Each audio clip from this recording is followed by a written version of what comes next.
بسم اللہ الرحمن الرحیم۔ اللہ تبارک و تعالیٰ کے بابرکت نام سے شروع جو بڑا مہربان اور نہایت رحم فرمانے والا ہے۔ السلام علیکم ورحمۃ اللہ وبرکاتہ۔ حضور صلی اللہ علیہ وآلہ وسلم کو یہ تسبیح جبرائیل علیہ السلام نے بتائی تھی۔ اللہ یہ تسبیح پڑھنے والوں کو 1000 حج عمرہ کا ثواب اور قضا نمازیں ادا تصور فرماتا ہے۔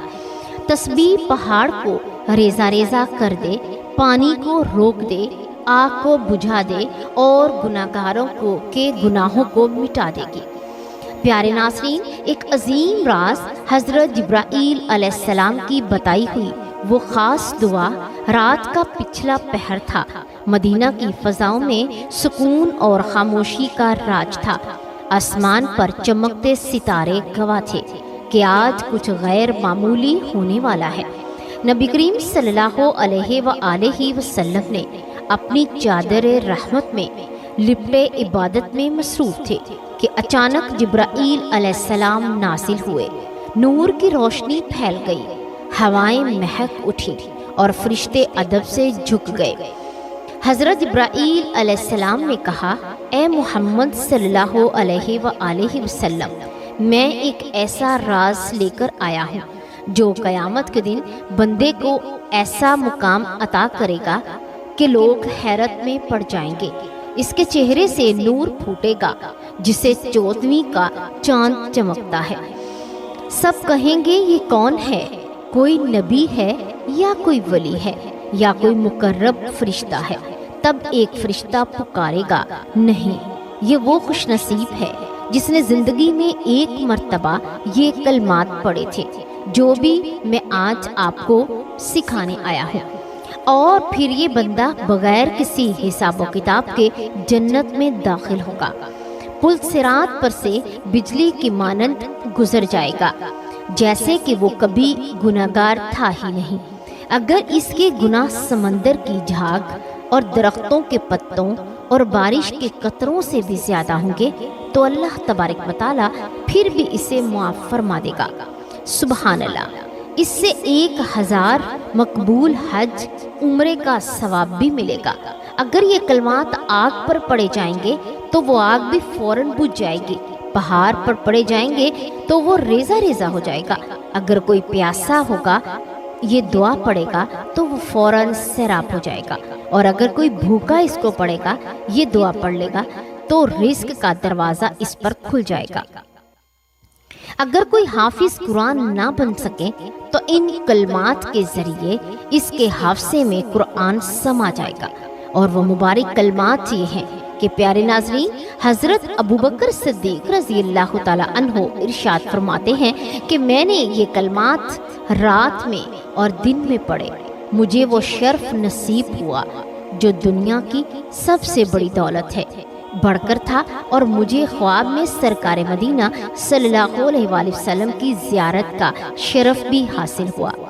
حضرت عمر فاروق رضی اللہ تعالیٰ عنہ فرماتے ہیں، جب بھی میں نے کسی حاجت کے لیے یہ دعا مانگی تو اللہ تبارک و تعالیٰ نے مجھے کبھی بھی مایوس نہیں کیا، میری ہر دعا قبول ہوئی، کبھی بھی رد نہ ہوئی۔ حضرت عثمان غنی رضی اللہ تعالیٰ عنہ کو قرآن پاک حفظ کرنے میں مشکل پیش آ رہی تھی۔ وہ سرکار دو عالم صلی اللہ علیہ وآلہ وسلم میں کوشش کرتا ہوں کہ مگر قرآن مجھے یاد نہیں ہوتا، تو نبی کریم صلی اللہ علیہ وآلہ وسلم نے فرمایا، یہ کلمات پڑھ کر دعا کرو، تمہیں قرآن یاد ہو جائے گا۔ حضرت عثمان غنی رضی اللہ تعالیٰ عنہ نے یہ کلمات پڑھے اور پھر قرآن ان کے سینے میں ایسے اتر گیا کہ جیسے وہ صدیوں سے قرآن کے حافظ ہیں۔ پیارے ناظرین، اگر آپ بھی ان کلمات کے بارے میں جاننا چاہتے ہیں، اگر آپ بھی چاہتے ہیں کہ قیامت کے دن بغیر حساب کے جنت میں داخل ہوں، پیارے ناظرین، اس بات کو واضح کیا جاتا ہے کہ حساب و کتاب بے شک سب کا ہوگا، لیکن اللہ تبارک و تعالیٰ چند ایسے لوگ ہوں گے جو ایسا عمل زندگی میں کریں گے کہ اللہ کو وہ عمل بہت پسند آئے گا، یعنی ان کی نیکی اتنی زیادہ لکھ دی جائے گی کہ اس نیکی کے صدقے اللہ تبارک و تعالیٰ ان کو جنت میں داخل کر دے گا۔ آپ بھی چاہتے ہیں کہ پل صراط سے بجلی کی طرح پار ہو جائے، اور اگر آپ چاہتے ہیں کہ آپ کی ہر حاجت پوری ہو، ہر مراد پوری ہو، ہر کام میں کامیابی ملے، تو آپ اس ویڈیو کو اینڈ تک ضرور دیکھیے گا۔ آپ کو بھی وہ راز معلوم ہو جائے گا جو حضرت جبرائیل علیہ السلام خود لے کر آئے، اور نبی کریم صلی اللہ علیہ وآلہ وسلم نے فرمایا، میری امت میں سے 70,000 افراد اٹھائے گئے جو کہ بغیر حساب و کتاب جنت میں داخل ہو جائیں گے۔ یہ وہ لوگ ہوں گے جو جھاڑ پھونک نہیں کرواتے، بدشگری نہیں لیتے، اللہ پر کامل بھروسہ رکھتے ہیں۔ اور یہ سن کر حضرت عکاشہ رضی اللہ تعالیٰ عنہ نے عرض کیا، یا رسول اللہ صلی اللہ علیہ وآلہ وسلم، دعا کرے کہ میں بھی ان میں سے شامل ہوں۔ تو آپ صلی اللہ علیہ وآلہ وسلم نے فرمایا، تم ان میں شامل ہو۔ پھر ایک اور شخص نے کھڑے ہو کر کہا، یا رسول اللہ، میرے لیے بھی دعا فرما دیں۔ تو آپ صلی اللہ علیہ وآلہ وسلم نے فرمایا، عکاشہ تم سے سبقت لے گیا۔ حشر کا دن سورج سوانیزے پر ہوگا، زمین تانبے کی طرح تپ رہی ہوگی، لوگ پسینے میں ڈوبے ہوں گے، ہر شخص خوف زدہ ہوگا، نہ جانے اس کے اعمال کا فیصلہ کب ہوگا۔ اس ہجوم میں ایک چہرہ چمک رہا ہوگا، نہیں بلکہ لوگ کہہ رہے ہوں گے، یہ کہ ایسا نور ہے جو کہ 14ویں رات کے چاند کی طرح جگمگا رہا ہے۔ لوگ حیران ہوں گے، سرگوشیاں ہو رہی ہوں گی، یہ کوئی نبی ہے، کوئی مقرب فرشتہ ہے، کوئی خوش نصیب ہے۔ تو آپ آسمان سے ایک اعلان ہوگا، یہ وہ بندہ ہے جس نے یہ کلمات جو اللہ کے خاص بندوں کو ان کے نصیب میں لکھے گئے، پھر وہ ہوگا، یعنی اس کے لیے حساب و کتاب میں آسانی ہوگی، پل صراط سے یوں گزر جائے گا جیسے کہ تیز ہوا کا جھونکا گزر گیا۔ اس کے گناہوں کا نام و نشان مٹ جائے گا، اور وہ اس دنیا میں جیسے کہ نیک اور پاک آیا تھا ویسا ہی بن جائے گا۔ اس کے اعمال نامے میں 1000 حج عمرے کا ثواب لکھ دیا جائے گا۔ یہ وہی کلمات ہیں جو کسی بھی پیاسے کو سیراب کر دیتے ہیں، بھوکے کے لیے رزق کے دروازے کھول دیتے ہیں، پہاڑوں کو ریزہ ریزہ کر دیتے ہیں، آگ کو فوراً بجھا دیتے ہیں، حافظ قرآن کو ایسا قرآن یاد کرواتے ہیں کہ اللہ قرآن کے الفاظ اس کے دل پر نقش کروا دیتا ہے اور اسے کبھی بھی نہیں بھولتا۔ حضرت ابوبکر صدیق رضی اللہ تعالیٰ عنہ فرماتے ہیں کہ میں نے یہ کلمات پڑھے اور اس رات خواب میں سرکار دو عالم صلی اللہ علیہ وآلہ وسلم کی زیارت نصیب ہو گئی۔ سبحان اللہ۔ تو ہر مسلمان چاہتا ہے کہ اسے قرآن پر عبور حاصل ہو اور اس سے پیارے نبی صلی اللہ علیہ وآلہ وسلم کی زیارت نصیب ہو جائے۔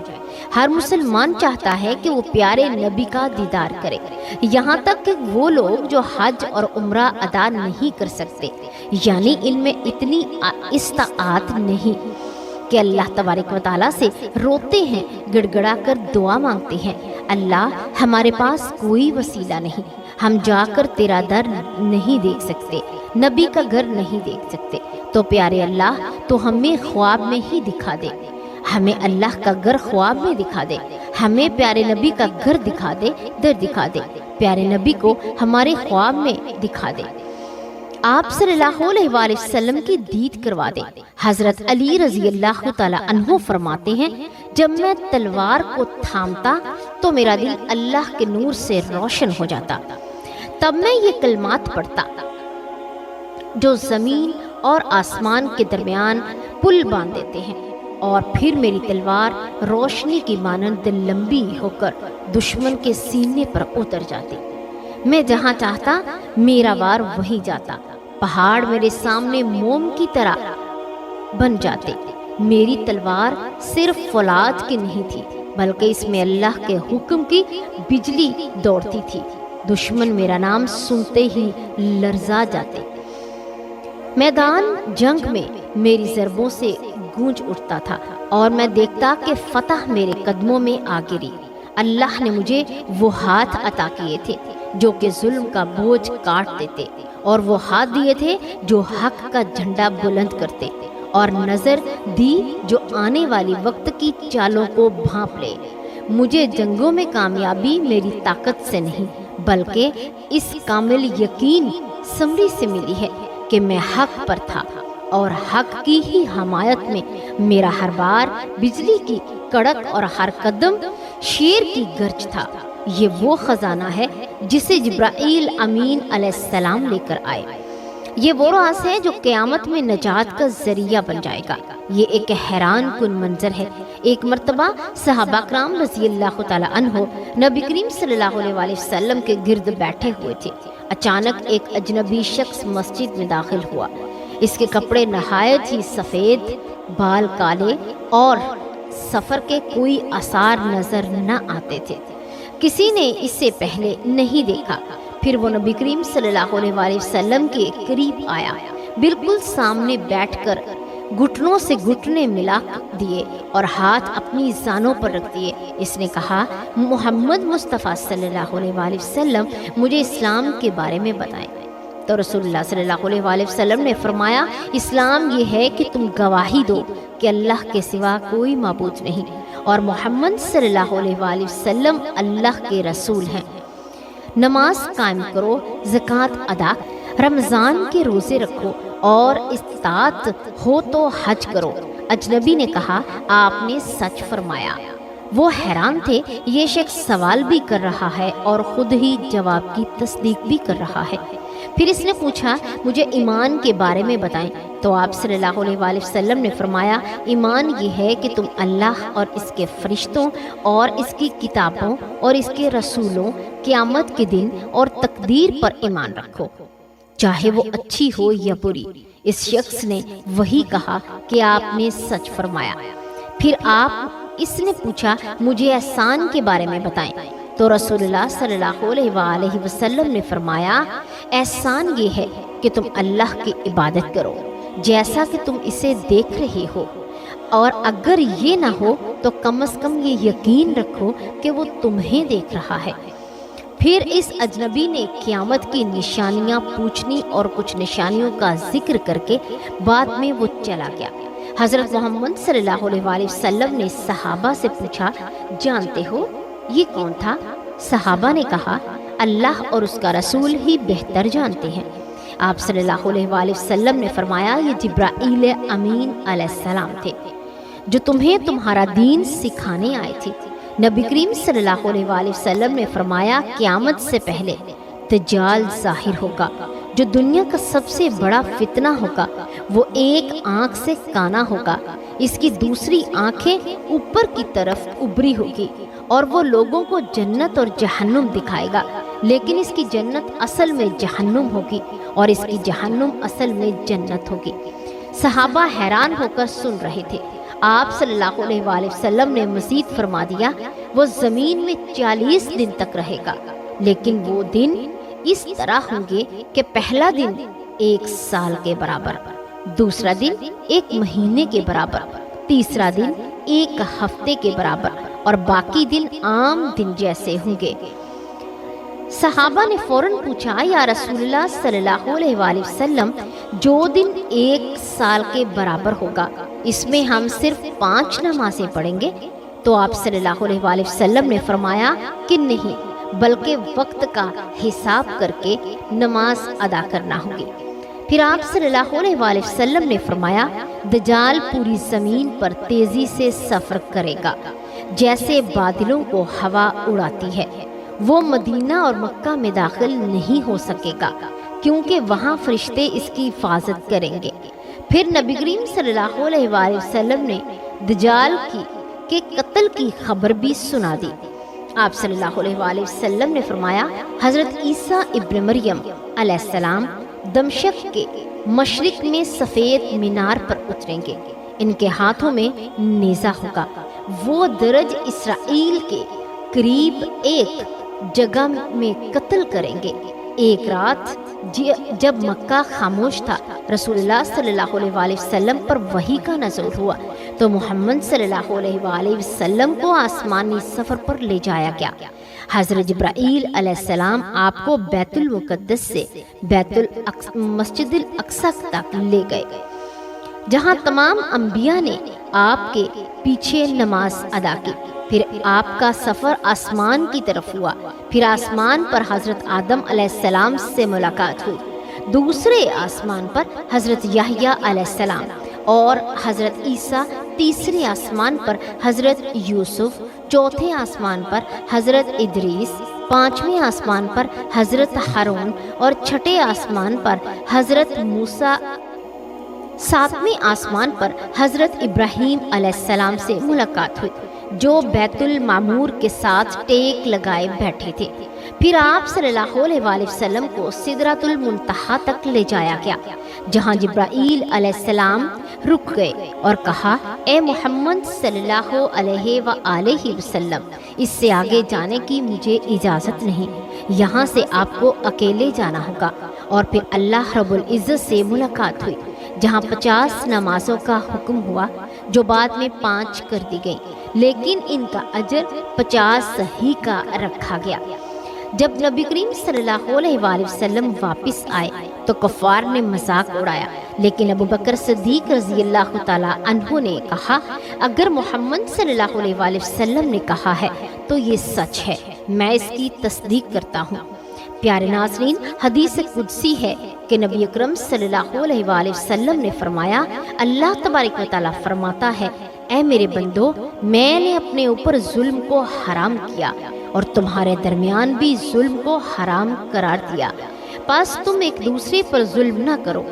اے میرے بندو، تم سب بھوکے ہو سوائے اس کے جسے میں کھلاتا ہوں، پس مجھ سے کھانے کا سوال کرو، میں تمہیں کھلاؤں گا۔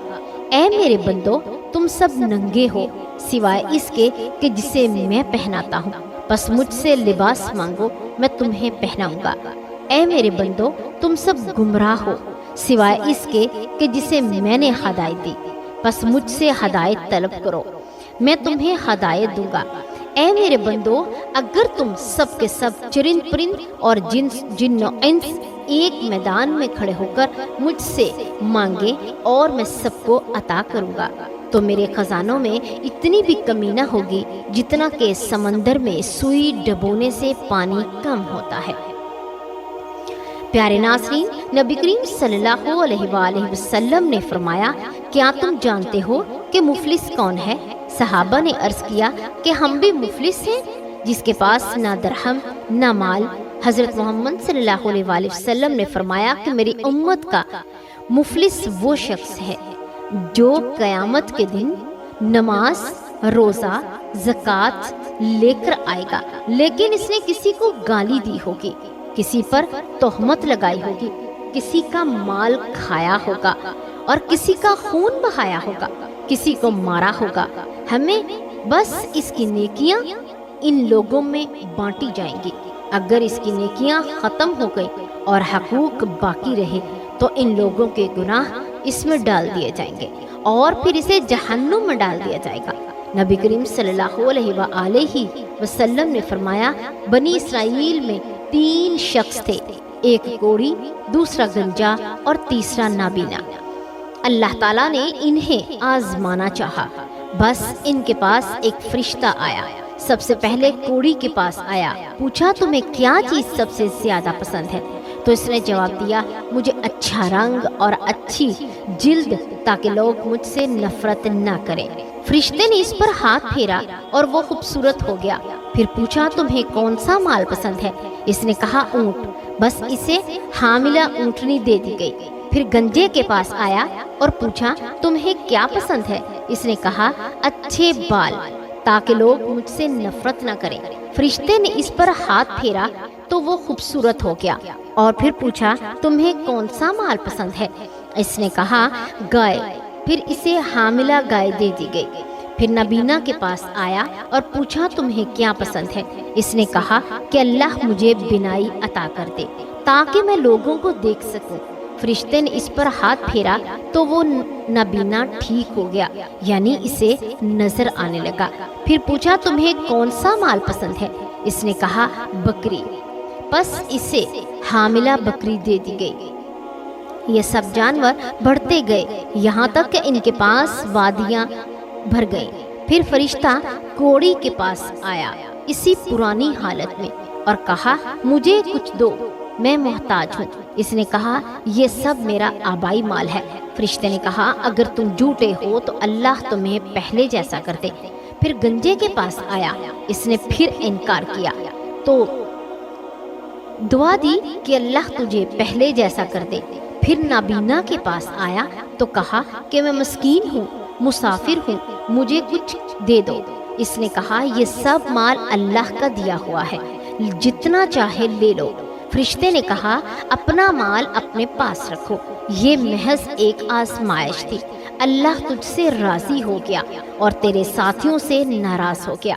ایک عظیم راز حضرت جبرائیل علیہ السلام کی بتائی ہوئی وہ خاص دعا جو بابرکت کلمات ہیں، اللہ تبارک و تعالیٰ کو وہ بہت پسند ہیں۔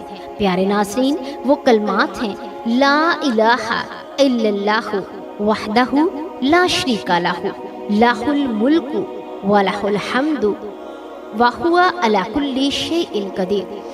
پیارے ناظرین، آپ نے یہ سب سے پہلے درود پاک پڑھنا ہے۔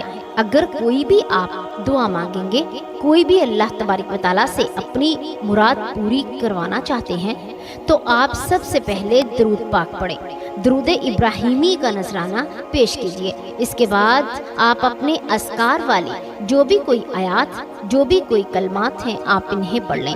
ایک مرتبہ میرے ساتھ درود ابراہیمی پڑھ لیجیے۔ بسم اللہ الرحمن الرحیم۔ اللہم صلی علی محمد وعلی آل محمد کما صلیت علی ابراہیم وعلی آل ابراہیم انک حمید مجید۔ اللہم بارک علی محمد وعلی آل محمد کما بارکت علی ابراہیم وعلی آل ابراہیم انک حمید مجید۔ درود پاک پڑھنے کے بعد لا الہ الا اللہ وحدہ لا شریک لہ لہ الملک ولہ الحمد وہو علی کل شیء قدیر کی تسبیح پڑھ لیں۔ پڑھنے کے بعد آپ سورۃ اخلاص یعنی قل هو اللہ احد اللہ الصمد لم یلد ولم یولد ولم یکن لہ کفوا احد، یہ سورت کو 3 مرتبہ پڑھ لیں اور درود ابراہیمی کو دوبارہ سے پڑھیں اور اللہ تبارک و تعالیٰ سے دعا مانگے کہ اللہ تبارک و تعالیٰ آپ کی دعا کو ضرور سنے گا۔ اس تسبیح کی پڑھنے کے لیے کوئی بھی وقت مقرر نہیں، آپ جب بھی اٹھتے، بیٹھتے، چلتے پھرتے یا کسی بھی نماز کے بعد اس تسبیح کو پڑھ سکتے ہیں۔ اللہ تبارک و تعالیٰ آپ کی دعا کو ضرور سنیں گے۔ اللہ تبارک و تعالیٰ سے دعا ہے کہ اللہ تبارک و تعالیٰ ہمیں دین کی بات سننے، سمجھنے اور اس پر عمل کرنے کی توفیق عطا فرمائے۔ اللہ تبارک و تعالیٰ ہم تمام کا حامی و ناصر ہو، آمین یا رب العالمین۔